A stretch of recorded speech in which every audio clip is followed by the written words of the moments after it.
জুমার দিন আমাদের ঈদের দিন। ঈদের দিন মনে কষ্ট নিয়ে থাকা গুনাহ। ঈদের দিন খুশি থাকতে হয়। কি থাকতে হয়? খুশি থাকতে হয়। আর আমরা অনেক খুশি আছি। বেজার থাকে খুনিরা, বেজার থাকে কোরআন বিরোধীরা, বেজার থাকে সালাউদ্দিন কাদের চৌধুরীকে ফাঁসিদানকারীরা, বেজার থাকে যারা দেশের সম্পদ আত্মসাৎ করে তারা। চোর ছেচররা কখনো ভালো থাকতে পারে না। আমরা ভালোই থাকি আলহামদুলিল্লাহ, আলহামদুলিল্লাহ। কারণ আল্লাহ বলছেন ইন্নাল আবরার লাফি নাঈম, নেককারদেরকে আমি সব সময় নিয়ামতের ভিতরে ডুবিয়ে রাখি। ও ইন্নাল ফুজ্জার লাফি জাহিম, বদকাররা সব সময় জাহান্নামে থাকে। এখানেও থাকবে, ওখানেও থাকবে। এজন্য কোরআনের সাথে থাকবেন তো? থাকবেন তো ভাইরা? কারা কারা হাত তুলে দেখায়া দেন?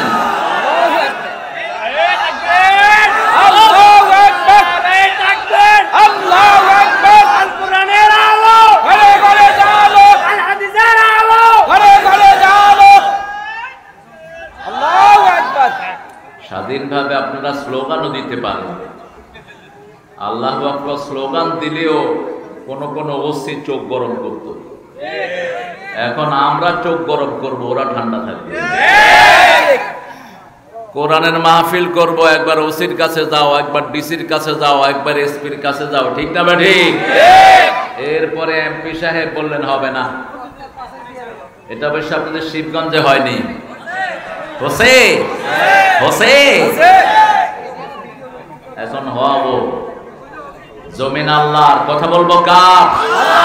কোন চোর ছেচরের থেকে অনুমতি নেওয়ার কোন দরকার নাই। রাসূল একটা দুরূদ পড়তেন। এই জুমাতে 3টা আমল সবচেয়ে বেশি করতেন রাহমাতাল লিল আলামিন। কয়টা আমল? 3টা। প্রথম হলো দুরূদ পড়তেন। কি পড়তেন? দুরূদ পড়তেন। পড়েন আল্লাহুম্মা সাল্লি আলা মুহাম্মাদ ওয়া আলা আলি মুহাম্মাদ কামা সাল্লাইতা আলা ইব্রাহিম ওয়া আলা আলি ইব্রাহিম ইন্নাকা হামিদুম মাজিদ। আল্লাহুম্মা বারিক আলা মুহাম্মাদ ওয়া আলা আলি মুহাম্মাদ কামা বারাকতা আলা ইব্রাহিম ওয়া আলা আলি ইব্রাহিম ইন্নাকা হামিদুম মাজিদ। 2 নম্বরে ইস্তেগফার করতেন বেশি। ইস্তেগফার, আস্তাগফিরুল্লাহ রাব্বি মিন কুল্লি যামবি ওয়া আতুবু ইলাইহি। আরেকটা দোয়া রাসূল পড়তেন, ওটা পড়লে আকাশের সব রহমতের দুয়ার খুলে যায়। পড়বেন তো? আপনারা আছেন তো আমার সাথে? কোন দিকে তাকায় রয়েছেন? এদিক এদিক। ওদিকে তাকাবেন, আমি কথা বন্ধ করে দেবো। অপাত্রে কোরআন যায় না। কোরআনকে ডাইরেক্ট নিতে হয়। তালাক্কি, জিহ্বা থেকে জিহ্বা কোরআন যায়। ফাতালাক্কা আদম মির রাব্বিহি কালিমাত। আল্লাহ ঠোঁটে ঢেলে দিয়েছেন সাইয়েদনা আদম আলাইহিস সালামের ঠোঁটে। রব্বানা যালামনা ওয়া ইল্লাম তাগফির লানা ওয়া তারহামনা লানাকুনান্না মিনাল।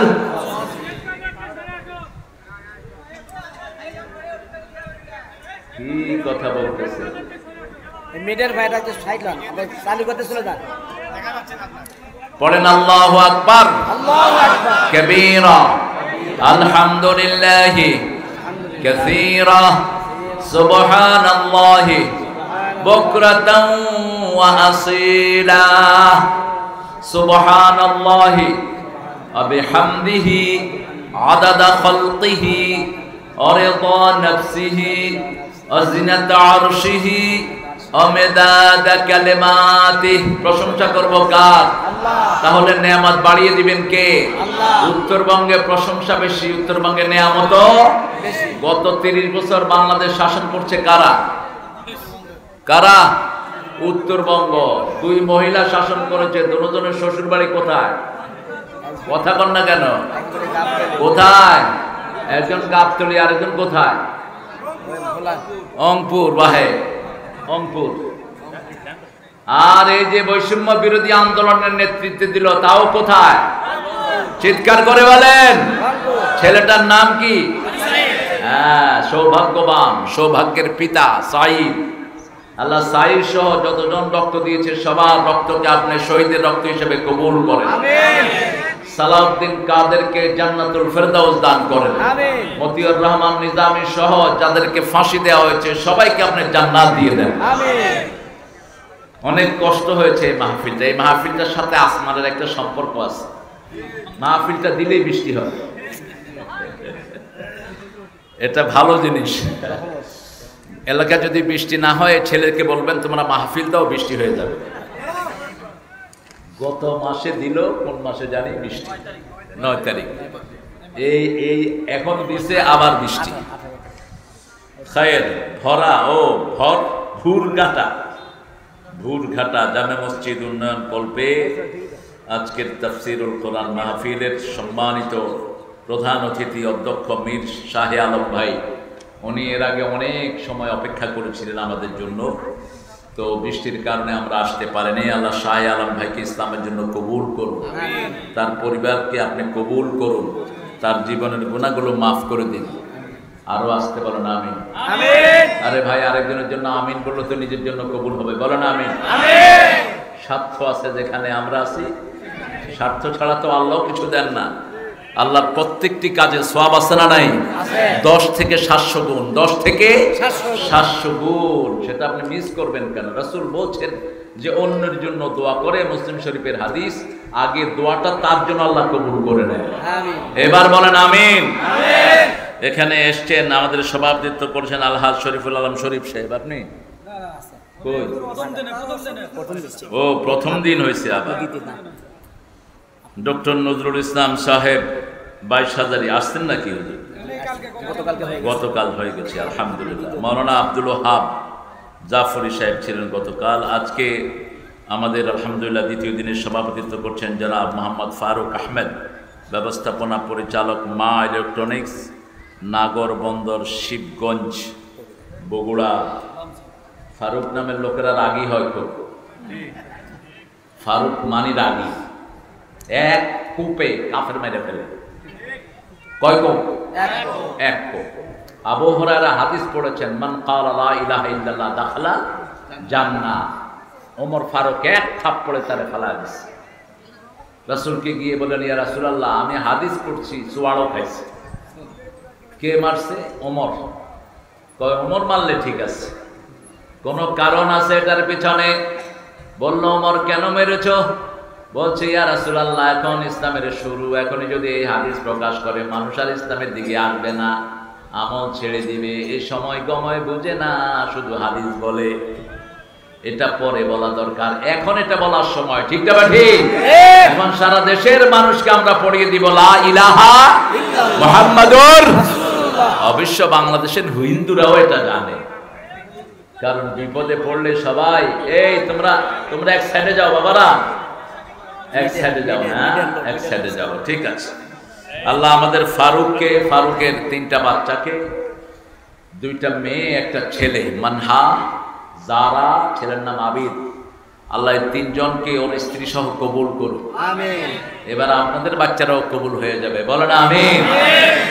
এখানে আমরা পেয়েছি আলহাজ আব্দুল হামিদ সাহেবকে, সহসভাপতি, বাংলাদেশ ডায়াবেটিস হসপিটাল।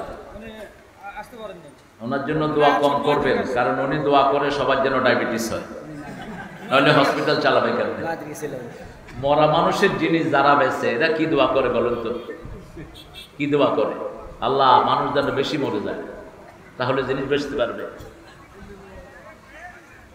মরা মানুষের জিনিসে বিদায় স্টোর, আখেরি বেলা স্টোর, এগুলো যেন আমরা আলাদা না বেচি। আমরা কাপড়ের দোকানে এগুলোর ব্যবস্থা করব। আব্দুর রাজ্জাক সাহেব খতিব, আপনি মাশাআল্লাহ, আল্লাহ আব্দুর রাজ্জাক সাহেবকে কবুল করুন। গোলাম আজম আমার অত্যন্ত স্নেহের আদরের কথা বলেছে। কোন সূরা থেকে কথা বলেছো গোলাম? মাওলানা আব্দুল কাইয়ুম। আর আপনারা যারা এসেছেন, অনেক দামি মানুষ, বিভিন্ন দূর দূরান্ত থেকে ছুটে এসেছেন, বিশেষ করে ওলামা হযরত, আমার প্রিয় স্যাররা, প্রাইমারি, হাই স্কুল, কলেজ, ইউনিভার্সিটির স্যার, বিভিন্ন পেশায় জড়িত আবাল বৃদ্ধা বনিতা, পর্দার আড়ের মা এবং বোনেরা, বিশেষ করে খেটে খাওয়া মানুষ, চাষিরা। চাষকে আল্লাহ সবচেয়ে বেশি ভালোবাসেন, এই জন্য পৃথিবীর প্রথম নবীকে আল্লাহ চাষি বানিয়েছেন। কি নাম নবীর? তিনি ছিলেন চাষি। কি ছিলেন? চাষি। রাসূল চাষাবাদকে ভালোবাসতেন। চাষিদেরকে খুব আদর করতেন রাহমাতাল লিল। একজন চাষির সাথে হাত মিলালেন রাহমাতাল লিল, মিলিয়ে দেখে হাতটা শক্ত। চাষির হাত নরম না শক্ত? শক্ত। রাসূল বললেন তোমার হাতটা শক্ত কেন? তিনি বললেন খেতে কাজ করতে করতে হাতটা শক্ত হয়ে গেছে। রাসূল ওই হাতে চুমু খেলেন, হাতটা তুলে ধরে বললেন ও দুনিয়ার মানুষ, এই হাতের দিকে তাকাও, এটার চেয়ে ভালো হাত আর পৃথিবীতে নাই। রাসূল বললেন যে কষ্ট করে কামাই করে খায় হাত দিয়ে, আল কাসিবু হাবিবুল্লাহ ওয়াল কাসিলু আদুবুল্লাহ, যে পরিশ্রম করে কামাই করে খায় সে আল্লাহর ওলি হয়ে যায়। আর আমরা বসে বসে যে খাই এদেরকে বলি ওলি। এরা ওলি না উলি, এরা ওলি না। বসে বসে যেগুলো পেট মোটা করে, কোন নবী বসে বসে খেতেন না, সব নবী পরিশ্রম করতেন। ঠিক না? ঠিক। নবীদের মধ্যে কাঠ মিস্ত্রি আছে না নাই? কোন নবী? হ্যাঁ, নো নবী। কোন নবী? নো নবী নৌকা বানিয়েছেন। আবার রাজমিস্ত্রি আছে না নাই? কোন নবী? ইব্রাহিম ইব্রাহিমুল কওয়াইদা মিনাল বাইত ওয়া ইসমাঈল রব্বানা তাকাব্বাল মিন্না ইন্নাকা আনতাস সামিউল আলিম। কাবাগরকে দ্বিতীয়বার মেরামত করেছেন ইব্রাহিম আলাইহিস সালাম। বাপ রাজমিস্ত্রি, ছেলে যুগালি। পাথরটা এসেছে জান্নাত থেকে। ওই পাথর থেকে আজকের অ্যাক্সিলারেটর, আজকের লিফটগুলোকে বানিয়েছে বিজ্ঞান। পাথরের উপর উনি দাঁড়াতেন, ওনার পায়ের চিহ্ন পড়ে গেছে ওটার উপর। আবার উনি যখন উপরে উঠতে চাইতেন, পাথর ওনাকে নিয়ে উপরে উঠে যেতেন। যখন নিচে নামতে চাইতেন, পাথর ওনাকে নিয়ে নিচে নেমে যেত। পাথরটার নাম হলো মাকামে ইব্রাহিম। ওখানে আমরা 2 রাকাত নামাজ পড়ি। কয় রাকাত? এটা ওমর ফারুকের সুন্নাহ। রাসূল সাল্লাল্লাহু আলাইহি ওয়াসাল্লাম বিদায় হজের পর ঘুরছিলেন কাবাতে, তো ওমর ফারুক বারবার সেখানে থেমে যাচ্ছিলেন। রাসূল বললেন মা বিকা ইয়া ওমর, ওমর তুমি এখানে থামছো কেন? তিনি বললেন উরিদু আন উসাল্লি, আমার মন চাচ্ছে আমি এখানে সালাত আদায় করি। সাথে সাথে জিবরাইল আমিনকে আল্লাহ পাঠালেন ইত্তাখাযু মাকামা ইব্রাহিমা মুসাল্লা, আজকে থেকে মাকামে ইব্রাহিমকে তোমরা নামাজের জায়গা বানিয়ে নাও। জাতির পিতা, আরো জোরে, অমুক হইল ঘোড়ার ডিম। জাতির পিতা অমুক হইল। জাতির পিতা হওয়াতে সহজ না। জাতির পিতার পরিচয় আল্লাহ দিবেন। ঠিক না? ঠিক। কারণ আমরা সারা পৃথিবীর মুসলমান কয় জাত? যেমন আজকে জুমা, সবখানে জুমা। ঠিক না? ঠিক। আজকে জুমার দিন সব জায়গাতে খুতবা হয়েছে। আজকে জুমার দিন কেউ আমরা মসজিদের বাহিরে থাকি না, কারণ 3 জুমা যে পরপর মিস করে, রাসূল বলেছেন ওর নাম হলো মুনাফিক। ওর নাম কি? মুনাফিক। ফজর যে রেগুলার পড়ে না সেও মুনাফিক, এশা যে রেগুলার ছেড়ে যায় সেও মুনাফিক। থেকে মুক্ত হওয়ার ব্যবস্থা আছে না নাই? 40 ওয়াক্ত নামাজ ইমামের পিছনে পড়বেন। কার পিছনে? ইমাম যখন বলবে আল্লাহু আকবার, আপনিও বলবেন আল্লাহু আকবার। 1 ওয়াক্ত মিস হলে আবার 40 ওয়াক্ত। এরকম 40 ওয়াক্ত যদি, অর্থাৎ 8 দিন যদি আপনি ইমামের পিছনে তাকবীরুল্লাহ সহ পড়তে পারেন, বোঝা যাবে আপনার ভিতরে কোনো মুনাফিকি নাই। মুনাফিকি হলো 4টা জিনিস। কয়টা?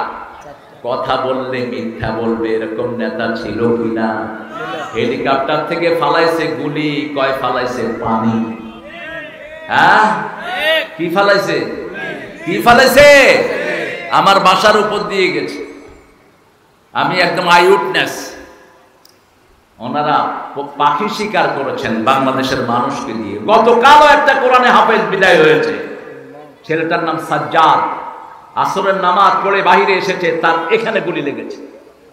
এতদিন অসুস্থ ছিল, হসপিটালের বিছানায়, কালকে দুনিয়া থেকে বিদায় হয়ে গেছে।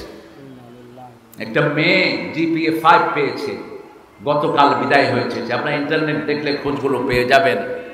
এজন্য খুনিদের সাথে আমাদের কোনো সম্পর্ক নাই। খুনির সাথে যে সম্পর্ক রাখবে, আল্লাহর হাবিব বলেছেন কিয়ামতের ময়দানে উঠবে, ওর কপালে লেখা থাকবে আইয়াসুম মির রাহমাতিল্লাহ, আল্লাহর রহমত থেকে সম্পূর্ণ নিরাশ। সম্পর্ক রাখবো ভালো মানুষের সাথে। রাজি আছেন তো? আজকের দিন জুমা, আজকে আপনার গোসল করছেন কে কে? দিকে হাত তোলেন তো। মাশাআল্লাহ, আল্লাহ কবুল করেন।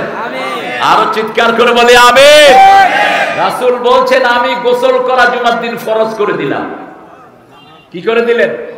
এই জুমার দিন যারা গোসল করে আল্লাহর খুশির জন্য মসজিদের দিকে যাবে, প্রথম কদমেই তার জীবনের গুনাহ মাফ,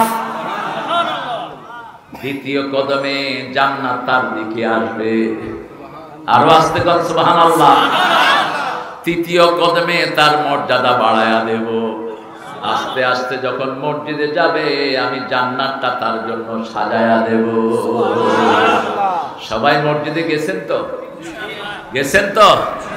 তিন ব্যক্তি যদি জুমা না পড়ে তার কোনো দোষ এক, অসুস্থ ব্যক্তি। কি ব্যক্তি? অসুস্থ। দুই number traveller, someone traveling to somewhere else, যেমন I am traveling from Dhaka to all the way here, আমি ঢাকা থেকে এখানে এসেছি, এখন আমি যদি জুমা ধরি আলহামদুলিল্লাহ, না ধরলে আমার গুনাহ নাই। তিন নাম্বার জানের খাতরা আছে, জানের ভয়। যেমন বিগত সময়ে আমি জানি না ফারুক এলাকায় ছিল কিনা, আপনাদের প্রধান অতিথি যিনি, তিনি কি এলাকায় ছিলেন? কথা বল না কেন? ছিল এলাকায়? বিএমপি কোথায় ছিল? গত 15 বছর কোথায় ছিল বিএমপি? আপনাদের এখানে আলুর ব্যবসায়ী আছে একজন, উনি ওই কিশোরগঞ্জে আলু বেচেন। তো ওনাকে একজন জিজ্ঞেস করছে আপনি কোন দল করেন? আমি বিএমপি করি। আপনারা তো দৌড়ের উপর থাকে। তো উনি বলছে যে ভাই দৌড়ের সময় সবারই আসবে, এখন আমরা দৌড়াচ্ছি, এমন সময় আসবে আপনারাও দৌড়াবেন। এখন উনি কয় আমরা তো দৌড়াইতে পারছি, আপনারা তো উধাও হয়ে গেছে, আপনাদেরকে আল্লাহ উঠায় নিয়ে গেছে। ঠিক না ঠিক? কোথাও আপনাদেরকে খুঁজে পাওয়া যায় না। এর জন্য গর্ব করা উচিত নয়, কাউকে কষ্ট দেওয়া উচিত নয়। রাসূল সাল্লাল্লাহু আলাইহি সাল্লাম জুমার দিন বেশি দুরূদ পড়তেন, বেশি ইস্তেগফার করতেন, আর যে রাস্তায় মসজিদে আসতেন অন্য রাস্তায় যেতেন। দুই পাশের মানুষের খবর নিতেন, কে না খেয়ে আছে, কে না পড়ে আছে। আপনার পাশে হিন্দু যদি না খেয়ে থাকে আপনি মুমিন না, কোন অমুসলিমও যদি না খেয়ে থাকে আপনি মুমিন না। রাসূল বলতেন মান আশবা নাফসাহু ওয়া জারহু জায়ে লাইসা মুমিন, যে নিজে পেট ভরে খায় তার প্রতিবেশী অভুক্ত থাকে সে মুমিন হতে পারে না।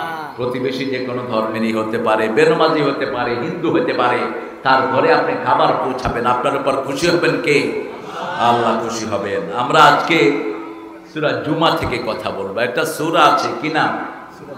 জুমা। জুমা মানে কি? একত্রিত করা, টু গ্যাদার সামথিং। কিয়ামতের ময়দানে আল্লাহ সমস্ত মানুষকে একত্রিত করবেন যেই দিন, সেই দিনটার নাম কি? জুমা। এই জুমার দিন কিয়ামত হবে, জুমার দিন বেহেশতের দরজা খোলা হবে, জুমার দিন আদমকে সৃষ্টি করা হয়েছে, জুমার দিন কবর থেকে মানুষ উঠতে থাকবে, সব এই জুমার দিন। জুমার দিনে আসর থেকে নিয়ে জুমার পর থেকে নিয়ে মাগরিব পর্যন্ত একটা সময় থাকে, সব দোয়া আল্লাহ কবুল করে নেয়। রাসূল বলছেন মুসলিম শরীফের বর্ণনা, কোনো দোয়া ফিরানো হয় না।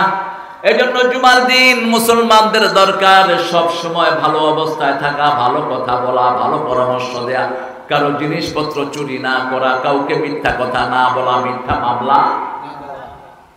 মামলা তো মামলার সরকার ছিল গত সরকার, হায়রে মামলা, গায়েবী মামলা।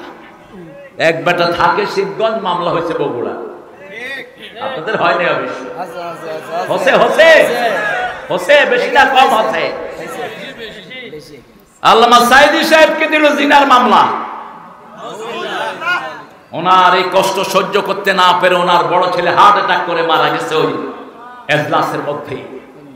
আল্লাহ তাকে তুমি শাহাদাতের মর্যাদা দান করো। তো আল্লামা সাইদির বিরুদ্ধে যখন জিনার মামলা দেয়া হলো, ওই মেয়েটাকে আনা হলো। মেয়েটাকে তাজুল জেরা করছে, মা তোমার সাথে সাইদি সাহেব জিনা করছে। কয় হয়? তো তোমার জন্ম কবে? মা কয় 75-এ। জিনাটা হয়েছে কবে? কবে? জন্মের আগে হসে, তার মানে গায়েবী হসে। এই জন্য আল্লাহ গায়েব করে দিছে, কয় তোরে আর রাখবো না এখানে। মিথ্যা মামলা যারা দেয় তাদের দুনিয়াও শেষ, আখিরাতও শেষ। রাসূল বলেছেন কেউ যদি কারো বিরুদ্ধে মিথ্যা মামলা দেয়, যে দিল তার সব সওয়াব আল্লাহ তার আমলনামায় দিয়ে দেয়, আর যার বিরুদ্ধে দিয়েছে তার সব গুনাহগুলো তার আমলনামায় চলে যায়। কিয়ামতের ময়দানে বহু আমল নিয়ে সে উঠবে, দেখবে তার কোনো আমল নাই, কোনো আমল তার মধ্যে নাই, বরং শুধু গুনার পোটলা। রাসূল বললেন না তাদরুনা মানিল মুফলিস, তুমি জানো নাকি সবচেয়ে নিঃস্ব কে? Who is বেগার? কে নিঃস্ব? Who is penniless? কার কিচ্ছু নাই।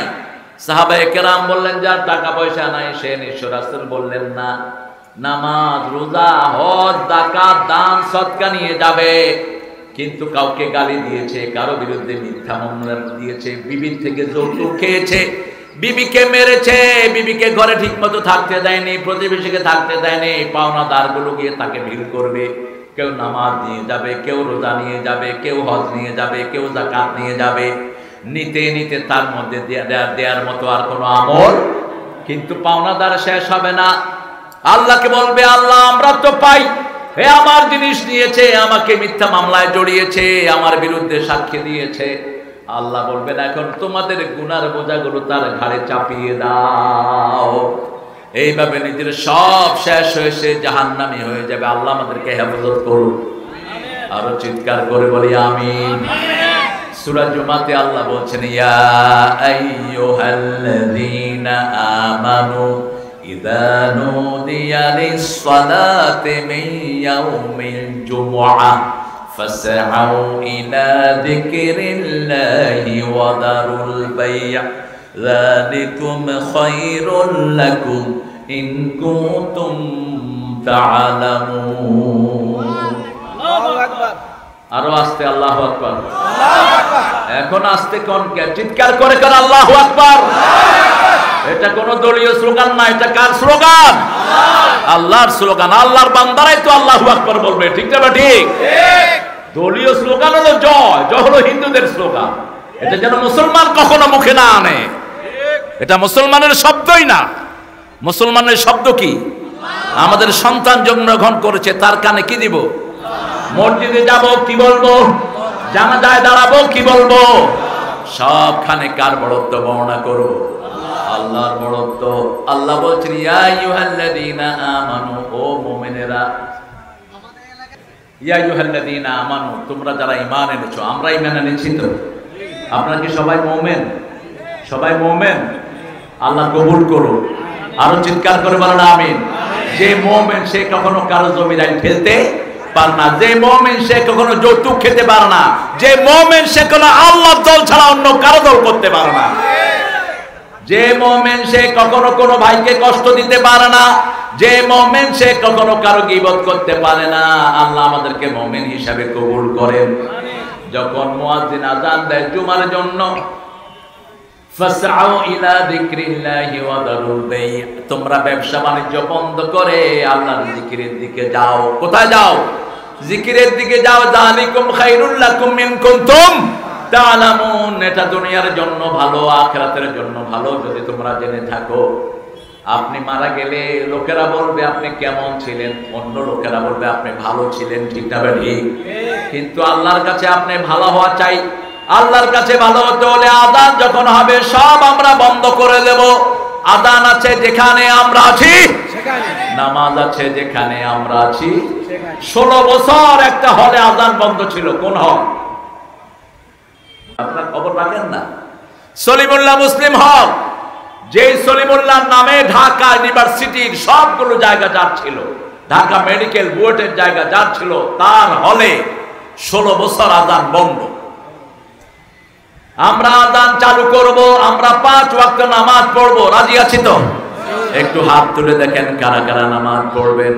বলেন, হে আল্লাহ, আপনার নামে কসম খাচ্ছি জীবনে আর কোনোদিন ফরজ নামাজ, ফরজ রোজা, ফরজ পর্দা ছেড়ে দেব না। আমিন ইয়া রাব্বাল আলামিন। 5 ওয়াক্ত নামাজ পড়বো, বরকত নাজিল করবেন কে? নামাজ আছে যেই মাসে বরকত আছে, নামাজ বেশি যেই মাসে খাওয়া বেশি। কোন মাস? কোন মাস?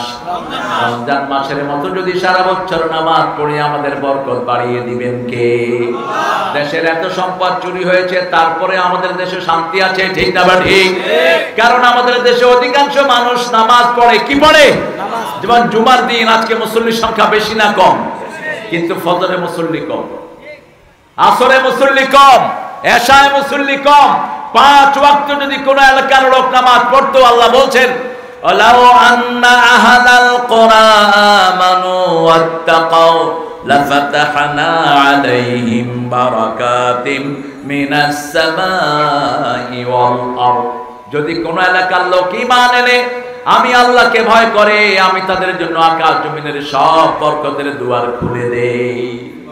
আফগানিস্তানে আমরাও অনুদান পাঠিয়েছি, ঠিক না ঠিক?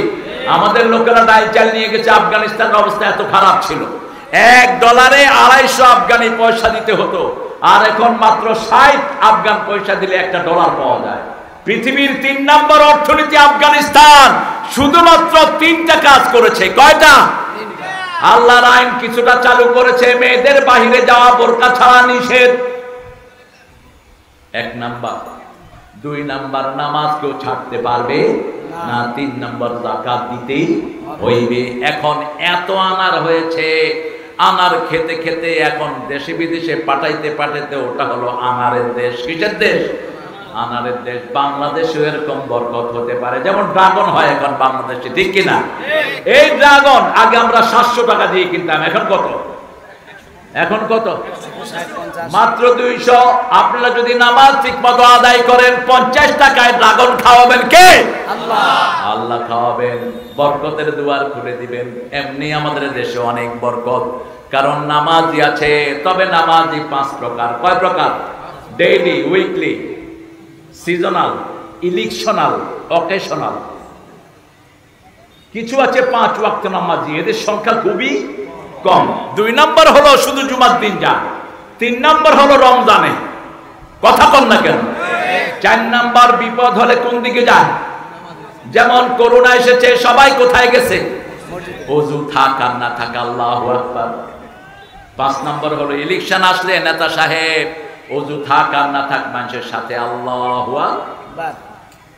আমরা রেগুলার নামাজি হব, তাহলে বরকত বাড়িয়ে দিবেন কে? আল্লাহ। রাসূল বলছেন যে 5 ওয়াক্ত নামাজে যায়, তার উপমা হলো ওই ব্যক্তির মতো যার বাড়ির সামনে দিয়ে একটা নদী প্রবাহিত হয়েছে। ওই নদীতে যদি কেউ 5 বার গোসল করে, শরীরে ময়লা থাকবে না? থাকবে না। ঠিক 5 ওয়াক্ত নামাজ মানুষের সব ময়লা ধুয়ে সাফ করে দেয়। আবার 5 ওয়াক্ত নামাজ যারা পড়বে মসজিদে, রাসূল বলেছেন এদেরকে মুমিনের সার্টিফিকেট দাও। মসজিদে যে যাবে না, মুমিন হতে পারবে না। কোথায় যেতে হবে? মসজিদে যেতে হবে। নরমালি ঘরে পড়লে 1 রাকাতে 10 রাকাতের সওয়াব, নফল পড়লে 1 রাকাতে 700 রাকাতের সওয়াব। নফল মসজিদের থেকে ঘরে সওয়াব বেশি। ঘরে নফল পড়বেন, সুন্নত পড়বেন, সব ঘরে পড়বেন। ফরজ কোথায়? মসজিদে পুরুষেরা। আর রাসূল সাল্লাল্লাহু আলাইহি সাল্লাম বলছেন কেউ যদি কোন গ্রামের নামাজে জামাতে নামাজ পড়ে 27 গুণ বেশি সওয়াব। কয় গুণ? 27 গুণ। আর কোন জুমা মসজিদে যদি কেউ ওয়াক্তিয়া নামাজ পড়ে, তাহলে 500 গুণ বেশি সওয়াব আল্লাহ তাকে দিয়ে দেয়। 1 রাকাত পড়বেন, 500 রাকাতের সওয়াব আল্লাহ আমলনামায় দিয়ে দিবেন। এই বরকত থেকে বঞ্চিত হয় কে? রাসূল বলছেন যে শুধু আসর পড়ে সারা দিনের নামাজের সওয়াব আল্লাহ তাকে দিয়ে দেয়। এখন আসর পড়লে এত সওয়াব কেন? আসরের কথা আল্লাহ স্পেশালি বলেন হাফিজু আলাস সালাওয়াতি ওয়াস সালাতিল ওয়াসতা আকুমু লিল্লাহি কানিতিন। 238 সূরা বাকারা। আল্লাহ বলছেন সব নামাজ হেফাজত করো, স্পেশালি মধ্যের নামাজ। আসরের সময় রাতের ফেরেশতারা আসে, দিনের ফেরেশতারা বিদায় নেয়। যখন আযান শুরু হয়, রাতের ফেরেশতারা দিনের ফেরেশতারা বিদায় গ্রহণ করে। তারা দেখে এরা নামাজের আয়োজন করেছে, আল্লাহর কাছে গিয়ে রিপোর্ট করে, গিয়েও পেয়েছি নামাজে, এখনো দেখেছি নামাজে। রাতের ফেরেশতারা আসে আসরের সময়। ওরা যখন পরের দিন আসরের সময় যায়, তারাও গিয়ে একই রিপোর্ট করে, এসেও দেখছি নামাজে, যাওয়ার সময় দেখছি নামাজে। তার 24 ঘন্টা নামাজ হয়ে যায়। আমরা আসর ছাড়বো না। যারা ইচ্ছা করে আসর ছেড়ে দেয়, রাসূল বলছেন তাদের সব আমলনামা নষ্ট হয়ে যায়, কোনো আমলনামা তার বাকি থাকে না। আর যে বিনা ইচ্ছায় অর্থাৎ ঘুমিয়ে আছে, আসর কাজা হয়ে গেছে, ওই দিনের আমল তার নষ্ট হয়ে যায়। আর ফজরে যে পড়ে তার দায়িত্ব নেবেন কে? আরো জোরে বলেন। যেমন গত সরকারের আমলে যারা আওয়ামী লীগ করতো তাদের দায়িত্ব কে নিতেন? কে নিতেন? এখন হাসিনা কই? মামুর বাড়ি। একজন আলেম বলেছিলেন, বেশি লাফালাফি করো না, তোমরা আছো গাছের মাথায়, আমরা 12 কোটি গোড়ায়, একটু ঝাঁকি দিব, মামু বাড়ি দিল্লি গিয়ে পড়বা। কোন আলেম? কোন আলেম? কি কষ্ট দিয়ে সোনার মানুষটাকে বিদায় করা হলো। তিনি আরো বলেছেন, এমন একটা সময় আসবে ইঁদুরের গর্ত তালাশ করে পাবা না। আরো বলেছেন, আমাকে যদি কখনো মারা হয়, শহীদ করা হয়, আমার রক্ত যেন 1 বছরের মধ্যে এদেরকে জ্বালিয়ে পুড়িয়ে ছাই করে দেয়। 1 বছর যায়নি, 14 আগস্ট তারা তিনাকে দুনিয়া থেকে বিদায় করলেন, আর 5 আগস্ট তাদেরকে উঠিয়ে নিলেন কে? আল্লাহ উঠিয়ে নিয়েছেন। সেজন্য কার সাথে থাকবো? 5 ওয়াক্ত নামাজ পড়বেন তো? মান সাল্লা সুবহা ওয়া হুয়া ফি জিম্মাতিল্লাহ, যে সকালের নামাজ পড়বে আল্লাহ তার দায়িত্ব নিয়ে নিবে। আবার যে যোহর পড়বে তার রিজিকের দায়িত্ব নেবেন কে? আসর পড়বে তার শরীর ভালো রেখে দিবেন কে? মাগরিব পড়বে তার খাওয়া দাওয়া বরকত দিবেন কে? এশা পড়বে তাকে দীর্ঘ আয়ু করে দিবেন কে? এক এক নামাজের এক এক বরকত। মানুষের সমস্যা কয়টা বলেন তো? কয়টা সমস্যা? মেলা। কত সমস্যা আপনার? অন্ন, বস্ত্র, শিক্ষা, চিকিৎসা, বাসস্থান, এটা ছাড়া আপনার কি সমস্যা আছে? কয়টা হলো? অন্ন, বস্ত্র, শিক্ষা, চিকিৎসা, বাসস্থান। কয়টা হলো? 5টা। এই 5টা। নামাজ কয় ওয়াক্ত? কিয়ামতের প্রশ্ন কয়টা? কবরের প্রশ্ন কয়টা? কয়টা? 5টা। আমরা 3টা জানি, কিন্তু তিরমিজির হাদিসে এসেছে 5টা। প্রথম প্রশ্ন হলো মান রব্বুক, দ্বিতীয় প্রশ্ন হলো মান হাযা রাজুল, এই মানুষটাকে রাসূলের আকৃতি দেখানো হবে, অথবা এমনি ইন্ডিকেট করা হবে, do you recognise this person, আপনি কি ওনাকে চিনেন? আপনি দেখলেই বলবেন উনি হলেন রাহমাতাল লিল আলামিন। ওনার সুন্নত অনুযায়ী চুল রেখেছি, ওনার সুন্নত অনুযায়ী টুপি মাথায় দিয়েছি, নামাজ পড়েছি, টাকনোর উপরে কাপড় পরেছি, ঠিক না? ঠিক। ওনার সুন্নত অনুযায়ী ওযু করেছি, দেখলেই চিনে যাবেন। 2 নাম্বার। 3 নাম্বার হলো মান হাযার রাজুল। 2 নাম্বার হলো মা দিনুকা, তোমার দল কি? দল কি? আরো জোরে বলেন। নাকি দল হলো কমিউনিস্ট পার্টি? কি বলবেন আল্লাহরে? আপনি যেটা করছেন সেটাই বলতে হবে। আপনি মসজিদে যান সারা দিনে আধা ঘন্টা, আর বাকি সময় থাকেন গুন্ডা পান্ডার সাথে, আপনি কোনোদিন বলতে পারবেন না আমার দল ইসলাম। আপনাকে 24 ঘন্টা মুসলমান হয়ে থাকতে হবে, ঠিক না? ঠিক। কার কথা? কার কথা?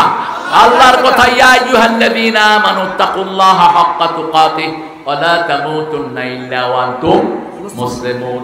চতুর্থ প্রশ্ন হলো মানির রাজুলুল্লাযী বাআসা ফীকুম, কোন ব্যক্তিকে তোমাদের মধ্যে প্রেরণ করা হয়েছিল? কোন ব্যক্তি তোমার নেতা ছিল? মুহাম্মাদের স্মরণে ভয় করি না? শিরক। কিসের মুহাম্মাদের স্মরণে আপনি ভয় করেন না? মরণে। মুহাম্মদ সাল্লাল্লাহু আলাইহি ওয়াসাল্লাম কাকে স্মরণ করতেন? তা আপনি মুহাম্মদ সাল্লাল্লাহু আলাইহি ওয়াসাল্লামকে স্মরণ করলেন কেন? এরপরে আরো কি জানি স্লোগান বানাইছে, আরেকটা স্লোগান আছে কি জানি এরকম, আমরা সবাই নবীর সেনা, ভয় করি না বুলেট বোমা। নবীর সেনা কোথায় পেয়েছেন? কোন হাদিসে কি রাসূল সাল্লাল্লাহু আলাইহি ওয়াসাল্লাম বলছেন তোমরা সবাই আমার সেনা? একটা আয়াতও কি আছে? বরং আল্লাহ বলছেন আলা ইন্না হিজবাল্লাহি হুমুল গালিবুন, আল্লাহর সৈনিকেরাই সব সময় বিজয়ী হবে। আমরা কার সৈনিক? আল্লাহর সৈনিক। শিরক আছে যেখানে, আমল দিলেন সেখানে আমল সবগুলো বরবাদ হয়ে যাবে। আমরা এগুলো বলবো না। হ্যাঁ, আমাদের সময় আসলে খুবই কমে গেছে। আমার না, এরা কমাইছে। আমি এখানে জুমা পড়ছি, আপনাদের শিবগঞ্জে ঢুকার আগে আমি জুমা পড়ে তারপরে ঢুকেছি, কিন্তু এতক্ষণ বসায় আছে। এই মসজিদটা আপনাদের হাতে তুলে দিয়ে যাচ্ছে। কোথায় মসজিদ? কই? কত দূর? কত টাকা লাগবে মসজিদে? বহু টাকা লাগবে। কত? কিডা? কত লাগবে বলো? 5 লাখ। মাত্র 5 লাখ। আর ওরা চুরি করেছে 5,000 কোটি, 6,000 কোটি। মেট্রো রেল ঠিক করতে লাগবে 300 কোটি। এখন এই বেটা ইউনূস সাহেব মাত্র 1,20,00,000 এটা ঠিক করে বসে রয়েছে। কইছে লাগবে 1 বছর, ও লাগাইছে 1 মাস 20 দিন। আহা, কিভাবে সম্পদ নষ্ট হয়েছে। আগে 6 মাসে দিত 20 কোটি, এখন 20 দিনে দেয় 20 কোটি। আমাদের কারেন্ট বিলগুলো গেল কোথায়? 2 বছরের কারেন্ট বিল নাই, 2 মাস কারেন্ট বিল না দিলে লাইন কেটে দেয়, ঠিক না ঠিক? তো তোমরা ওর লাইনটাকে ঠিক রাখছো কেমনে? ও যে এত 2 বছরের পয়সা খায়া ফেলাইছে, কোথায় গেল আমাদের টাকা? আমি দায়িত্ব দিয়ে যাচ্ছি আপনাদেরকে, এই মসজিদটা আপনারা করবেন। আপনার যে ভাইয়েরা এসেছেন, বোনেরা এসেছেন, আপনারা আপনাদের রাসূল সাল্লাল্লাহু আলাইহি ওয়াসাল্লাম জীবনে কোন নবী নিজের ঘর করেননি, কি করেছেন? মসজিদ করেছেন। কি করেছেন? মসজিদ করেছেন। আপনারা মসজিদটাকে সুন্দর করবেন। আমি ফারুককে দায়িত্ব দিয়ে যাচ্ছি যে আপনারা সহযোগিতা করবেন, বাকিটা আমার ফারুক ভাই ইনশাআল্লাহ করে দিবেন। আল্লাহ কবুল করুন। ছেলেরা যাবে ইনশাআল্লাহ। আপনারা যতটুকু পারেন আপনাদের সাধ্য অনুযায়ী আপনারা মসজিদের জন্য দিবেন। মসজিদের জন্য দিলে লাভ কি হবে বলেন তো? আপনি যদি আল্লাহর ঘর বানাইতে সাহায্য করেন, আপনার জন্য ঘর বানাবেন কে? বেহেশতে ঘর চান তো? চান তো? দেখি কে কে চান, হাত তুলে দেখান। আল্লাহ সবাইকে বেহেশতে একটা ঘর বানায় দেন। আরো জোরে বলেন আমিন। বেহেশতে ঘর বানাইতে হলে দুনিয়ায় কার ঘর বানাইতে হবে? আল্লাহর ঘর। আরেকটা কাজ করবেন, 10 বার সূরা ইখলাস পড়বেন, আল্লাহ বেহেশতে ঘর বানায় দিবেন। নামাজে দাঁড়াবেন লেগে লেগে, আল্লাহ বেহেশতে ঘর বানায় দিবেন। কোন বাচ্চা মারা গেলে, কোন আপনজন মারা গেলে কান্নাকাটি জোরে বিলাপ না করে যদি কাঁদেন, আস্তে আস্তে কাঁদেন আর আল্লাহর প্রশংসা করেন, আল্লাহ আপনার জন্য বেহেশতে বাড়ি বানায় দিবেন। ওই বাড়ির নাম হবে বাইতুল হামদ। আমরা এখন ইনশাআল্লাহ দোয়ার দিকে যাব।